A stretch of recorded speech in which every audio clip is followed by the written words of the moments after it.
Everyone, welcome to another episode of System Shock Radio. I, as always, am your host, Nigel, and today, we are going to get right into it. So our topics today include Mr. Weird Al Yankovic, why laughter is the best medicine, and so much more. But as per usual, the usual formalities. How was everyone's week? How was everyone's day? Hey, how's everyone doing during quarantine? Stuff like that.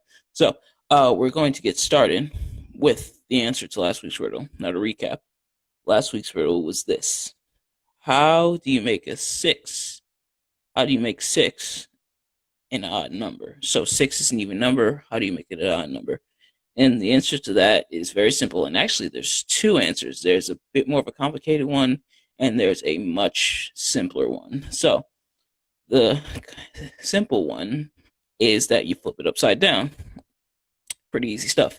But the complicated one is that if you take the S out of the word six, so imagine the word six is right here, and you take an S from that, now you have IX, which is the Roman numeral for 9. So either one of those answers were correct. If you got either of those answers, congratulations. All right. And next week's riddle will be, of course, revealed at the end as per usual. But today, as previously mentioned, we're going to talk about Weird Al Yankovic. So, why Weird Al Yankovic? Why are we talking about him?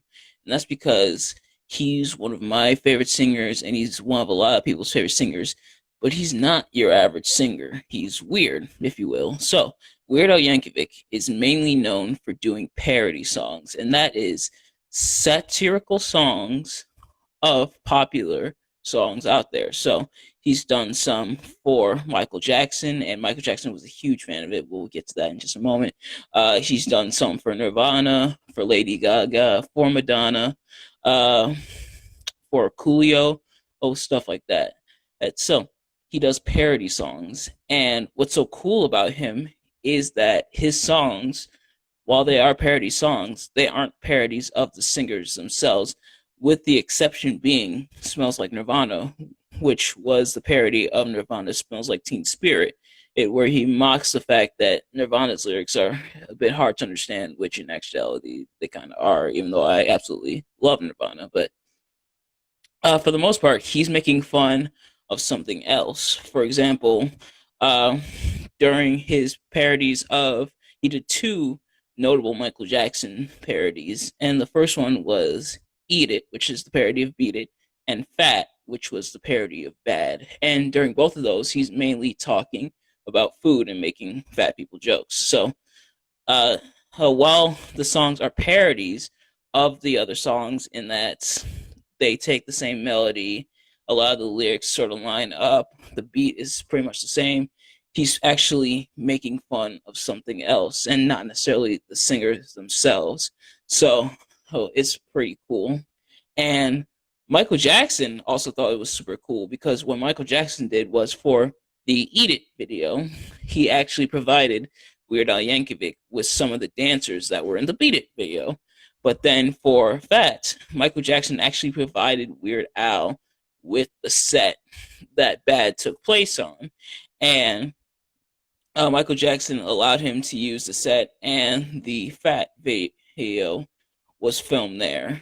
And what's so cool about Weird Al is that, first of all, this dude does not age, but he's also seemingly relevant even nowadays, to the point where a lot of people are still listening to his music, and some people have even gone as far as to say some of his parodies are better than the original. Not everyone has been a fan of Yankovic's work, unfortunately. Um, for example, Coolio at first was um, not really that cool with Amish Paradise, which was the parody of Gangsta's Paradise. Although years later, Coolio said that he was being foolish, he was being dumb, and he actually said he liked Weird Al.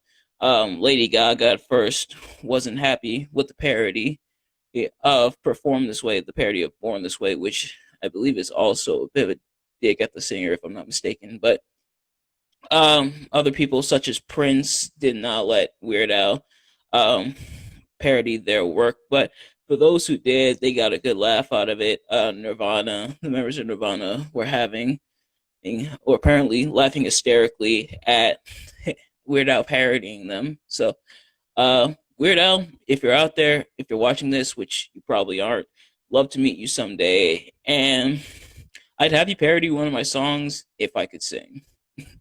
But anyway, we're going to move on to WWE 2K21. So, for those who don't know, every year WWE 2K releases an annual game. But unfortunately, this year we are not getting a WWE 2K21. And one of the main reasons for that is because WWE 2K20 didn't do so well. It was universally panned. It got so many low reviews. A lot of people were saying it was super glitchy, it was super buggy, it was basic, it was boring. The My Career sucked. Pretty much every bad thing. And so that's one of the main reasons why next year's edition of 2K21, which would be this year, is not coming out. However, 2K Games has said that instead they're going to do something else. They're going to do a WWE game as per their annual release. It's just not going to be a 2K21. What it'll be, we'll have to find out and see. So, we're moving on to our next topic, which is why laughter truly is the best medicine. It's something that everyone says, oh, laughter is the best medicine. But why? So, I did a little digging, and I found some of the health benefits to laughter. And what I found is that laughter can be a natural painkiller, or oftentimes it brings elation, it lightens moods, and can help you out. What I've also found is that it reduces fear and anxiety in people to the point where when people start off a meeting or so, they might start off with a joke. Whoever's leading in the meeting might start it off with a joke or so. Oh, and that sort of brings the tension down, and people feel more comfortable with this person because they exhibit a sense of humor. They feel more comfortable with this person, and they're more likely to listen to this person. The fear of this meeting is brought down. What I've also found is that it strengthens the heart. So, oftentimes, cardio exercises are what strengthen the heart, gets the blood pumping and stuff like that. And laughter can be considered a cardio because it pumps blood to the heart, or your heart, I should say, needs blood in order to survive. And laughter is a great way to pump the blood to your heart. And a Harvard study actually showed that people who laugh tend to live longer, or they tend to have less diseases, less pain within their bodies as they grow older. Versus people who are more pessimistic, more negative, have more diseases in their body. And that's mainly because stress exists within your body. And when stress is in your body, it can cause not only mental damage, but physical damage to your body as well. Oh, and it could break down your body. So, it also helps you fight off diseases more. So, laughter truly is the best medicine. So, when people say laughter is the best medicine, now you know why. And our final topic is no laughing matter, and that is exactly why did Blockbuster fall? So, who here has heard of Blockbuster? I'll go ahead and assume that you raised your hand because a lot of us have. For a lot of us growing up, Blockbuster was the place. We could rent movies, we could rent video games, they had popcorn, they had candy. Blockbuster was the place. They were the man back in our day. But unfortunately, Blockbuster has gone out of business. Now, with the exception of one, there is one remaining Blockbuster in Oregon. That's the last Blockbuster in existence is in Oregon. they're the last remaining Blockbuster, and they said apparently they're not closing down. That remains to be seen. But why did Blockbuster go out of business? You may be wondering. Well, for a few reasons, and I also did some research, and where I found this at was in Forbes magazine and Business Insider. And what I found is that Blockbuster made a lot of its money through charging people for late fees. So when you didn't bring your DVD or your video game back on time, you got charged a late fee. And that's mainly how Blockbuster made their monies. Not through just their rentals, not through their sales of other stuff, but those late fees.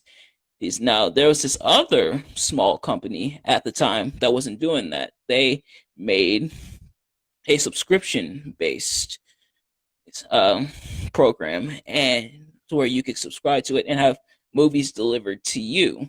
And this company tried to partner with Blockbuster to run Blockbuster's online site. Blockbuster refused. They got laughed out of the building.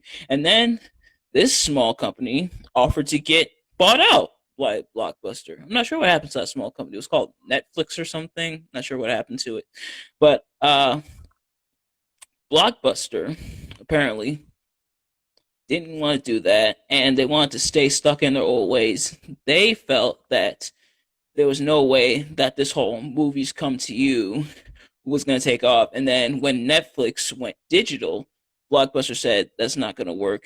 But after seeing that it was working, that a lot more people were giving their money to Netflix and not to Blockbuster, that's when Blockbuster decided maybe this digital thing isn't so bad. And they tried it, but unfortunately by then it's too late. And after that, Blockbuster went into debt, and they went bankrupt with over $1 billion in debt. And Blockbuster, for the most part, except for that one store in Oregon, Blockbuster is no longer with us today. So that's in a very important tale that sometimes, now it's all right if you have ways of yours that are tried and true and work for you, stick to them. But sometimes you have to change. Sometimes you have to modernize, get with the times. And with this pandemic going around, a lot more businesses, a lot of ministries have gone digital, where through the use of Facebook Live, through the use of Zoom or other streaming services, have found their way to broadcast to the people from the safety of their homes, because we can't go out. A lot of these businesses, a lot of these churches are closed. So they modernize and update themselves with the times and are still with us in the long run. But that is about it for today. So we are going to finish off today with our riddle for next week. And here it goes. What's a 7-letter word that contains thousands of letters? I'll read it one more time. What's a 7-letter word that contains thousands of letters? That, ladies and gentlemen, is your riddle for next week, and I will see you next week. Peace.